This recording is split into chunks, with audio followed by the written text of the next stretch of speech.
존경하는 울산 시민 여러분, 감사합니다. 정말 감사합니다.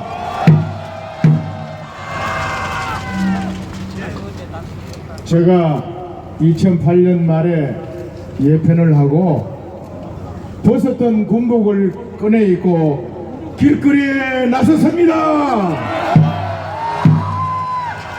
왜 나섰겠어요?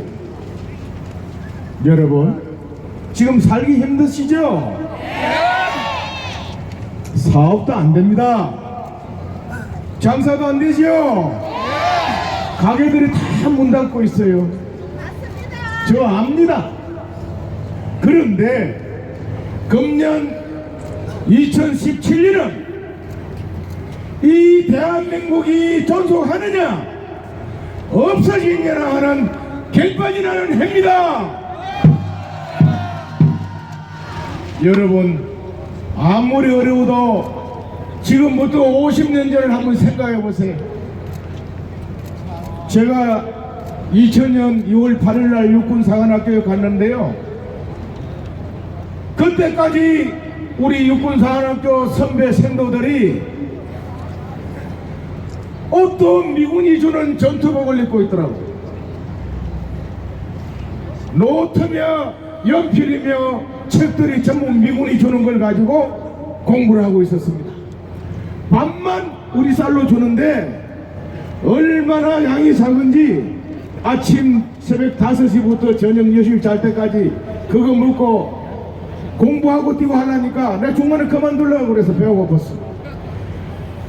그런데 박정희 대통령께서 2차 경제개발, 5차 경제개발 2차년도 끝나는 70년대 중반 가니까 그때는 우리 소총도 하나 못 만들고 권총도 못 만든 나라였습니다.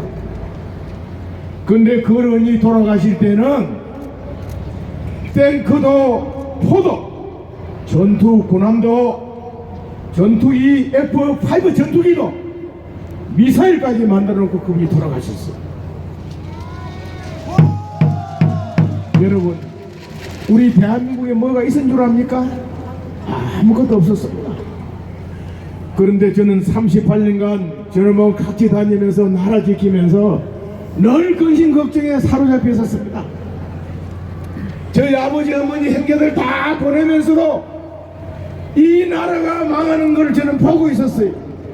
여러분, 지금 나라가 박근혜 대통령 돼 와서 이렇게 되는 게 아니에요. 그래서 2008년 말에 예편을 하면서 이대로 가면 적화 통일된다, 우리 체제로 빠른 통일만이 행복하게 사는 길은 책을 발견하고 제가 거리에 나와서 안보 강연을 다녔습니다. 그때 저희 형제들이 8남매였어요. 둘은 먼저 보내버리고 6남매가 남아 있었는데, 예편하고 제가 책 쓰고 안보 강연 다니고 나서니까 형제들이 저를 불러가지고, 형님, 저는 고향이 저 경남 고성 바닷가 아주 시골이, 형님이 이 깡촌에 태어나서 별세계하다고 기무사령까지 했는데 그동안 형님은 군생활 한다고 얼굴도 못 보고 살았는데 고향 내려와서 저 바다에 통발해서 해먹고 우리하고 좀 편히 살기도 하더라고요. 제가 뭐란 줄 압니까 그때? 그래, 나도 그랬으면 좋겠다. 그런데 이 나라는 이대로 가면 북한한테 적화 통일돼. 나는 당연히 적화 통일되면 죽어도 싸지만 너희 형제들 내가 군생활 하면서 아무것도 해준 게 없는 너희 불쌍한 놈들이 이 형이 육군사관학교 갖고 기무사령관 됐던 이런 너희들 먼저 죽어야 돼. 너희들 살릴 거 위해서 내가 실수가 없다고 하면서 거리로 나왔습니다. 여러분, 지금 박근혜 대통령께서 정말 탄핵을 받고 대통령 자리에 물러날 죄를 지었다고 생각합니까? 아닙니다. 아니다. 아니다. 그러면 누가 이러겠어요? 누가?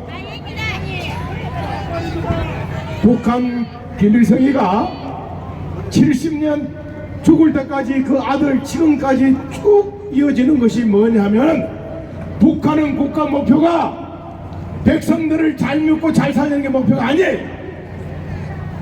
대한민국을 먹는 것이 북한의 목표라는 사실을 여러분 분명히 알아야 합니다. 맞습니다.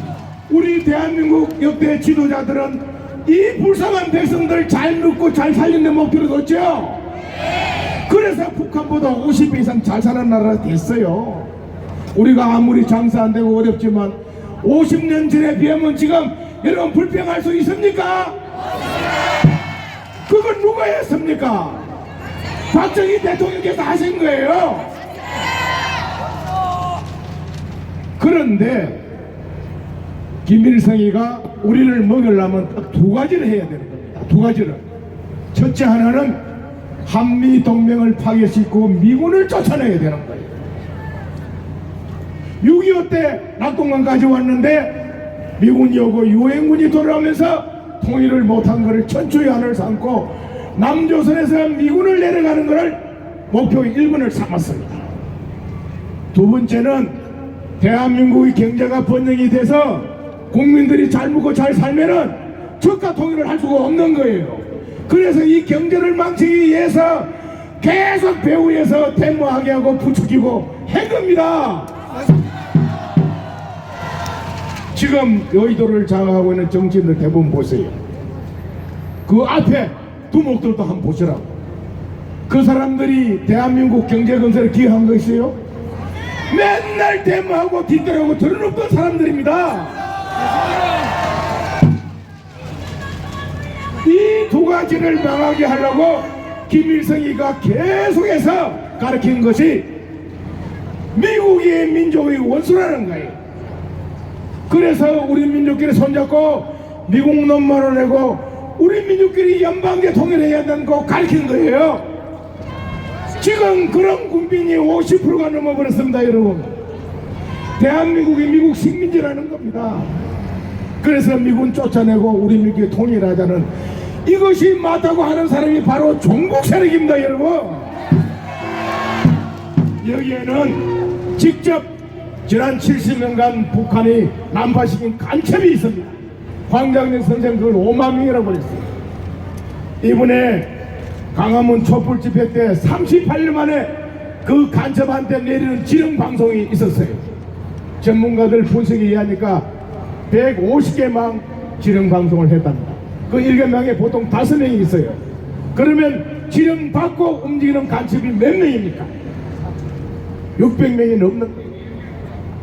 그것뿐만 아니라 멀쩡한 대한민국 국민인데 가만 생각하니까 이 배가 불러 터진 놈들이 미국 놈들이 왜 대한민국의 군대를 주둔하고 있고 우리를 간섭하는가?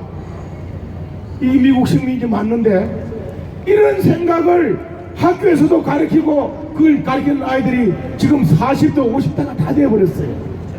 그래서 여러분 꼭 간첩이 아니라도 빨갱이가 아니라도 그걸 맞다고 하는 대한민국 지식인들, 학자들, 공무원들, 관료들이 다 생겨버리고 정치인들 대다수는 그런 생각을 갖고 있는 거예요. 자기도 모르게 정국이 돼버린 거예요. 바로 이 정국 세력들이 박근혜 대통령이 권좌에 앉아있고 박근혜 대통령 주도하에 이번 대선 정국이 치러지는 한 이들이 집권할 수가 없다는 걸 아는 거예요. 거기다가 새누리당 그 썩어 빠진 작자들은요 이념이 없는 사람들입니다. 없어요. 전부 권력과 돈과 그거 탐하는 하는 사람들이 대원이에요. 그거 쪼개가지고 갖다 붙여버렸어요. 이 두 세력이 박근혜 대통령 탄핵을 주도합니다. 자, 특검하는 거 보세요. 여러분 방송 언론 참여할 때 진짜 박근혜 대통령이 헌법 84조에 명시된 내란과 외환의 죄를 지었다면은 벌써 탄핵이 됐어요. 헌재도 벌써 바로 인용해버렸다고요. 죄가 없으니까 뒤지도 없으니까 어떻게 합니까? 박근혜 대통령 관련된 모든 사람들을 불러다가 뇌물 먹었다 뭐 했다 더러운 조사를 해서 매일매일 발표 제끼면서 이거하고 박근혜 연결 고리를 해서 우리 방송을 듣는 국민들이 볼 때는 야, 저 썩을년 진짜 저 대통령한테 저 짓을 해서 당장 쫓아내야 되겠네 이런 마음을 갖도록 방송을 하는 거예요. 맞습니다. 적금도 그런 짓을 하고 앉아있다는 거예요 지금. 그래서 여러분 오늘 분명히 하셔야 될 것은 박근혜 대통령은 헌법 84조에 명시된 내란과 위헌의 죄를 지어서 탄핵받고 물러날 죄를 짓지 않았습니다. 않았다. 그러면 박근혜 대통령 만약에 탄핵받고 물러나면 어떻게 되겠어요? 박근혜 대통령을 지지하고 태극기를 우리 모두는 전부 다 대한민국을 말아먹은 죄인이 되는 겁니다. 그런 방송을 듣고 지금 태극기도 뭔지도 모르고 중립 짓고 있는 국민들도 왕창 우리가 털렸고 태극기가 털렸고 촛불이 맞다고 민심이 끓여가면서 저 종북 세력들이 집권을 하게 됩니다. 맞습니다. 그리 되면 여러분 대한민국은 지구상에 사라져. 제가 군 생활을 하면서 그거를 계속 보고 왔던 거예요. 그래서 2008년 예편하면서 내가 쉬지 못하고 저는 골프도 안 쳐요. 쉬지도 못하고 오랜 데 다니면서 안보 강연을 하다가 지난번 박근혜 대통령 선거에 내가 전략기획본부장 개인 대협력 특보를 맡아서 대통령 만들어 앞장섰어요. 왜? 박근혜 대통령을 대통령으로 만드는 것이 이 대한민국을 지키는 신념 때문에 그랬습니다. 법평한 최고. 그런데 만약에 이번에 박근혜 대통령이 정말 탄핵을 받고 나가시면요 정권은 90% 제대로 넘어갑니다. 네. 그리 되면 대한민국이 없어진다는 사실을 알아야 합니다. 여러분 채빵사를 하고 사업이 안 되고 장사를 가게 문을 닫아도 그래도 우리 밥은 먹고 살 수 있잖아요. 자고 싶을 때 잠잘 수 있죠. 텔레비 보고 싶은 거 보지요. 버스라도 타고 대한민국에 또 구경 다닐 수 있지 않습니까? 만약에 쟤들한테 넘어가면 어떻게 되는 줄 알아요? 저는 그거를 다 알고 있어요. 북한 놈들이 우리를 점령하면 재판 없이 바로 죽일 사람들이 있습니다. 이 허평아지 같은 사람 바로 죽습니다. 다음에는 교화소에 넣어서 재교육시켜서 활용할 부류로 있어요. 그 교화소에 들어가면 살아놓은 사람이 거의 없어서 그 안에 다 죽어. 젊은 아이들은 어떻게 한 줄 압니까? 젊은 아이들은 노동력이 있는 젊은 놈들은 안 죽입니다. 걔들은 시베리아 벌목장, 중동, 중국, 북한 개발하는데 재건단 외화부로 다 씁니다. 여러분 자기 집에서 다니던 직장에서 왔다 갔다 하면 살 것 같아요. 그런데 이 썩어 빠진 작자들이 촛불 집회를 열면서 새 세상 열겠다고 그래. 새 세상. 어? 그게 새 세상이에요. 죽는 게. 이걸 여러분 분명히 알아야 합니다. 그러면 어떻게 해야 되겠어요? 어떻게? 지금 믿을 곳은 태극기밖에 없습니다.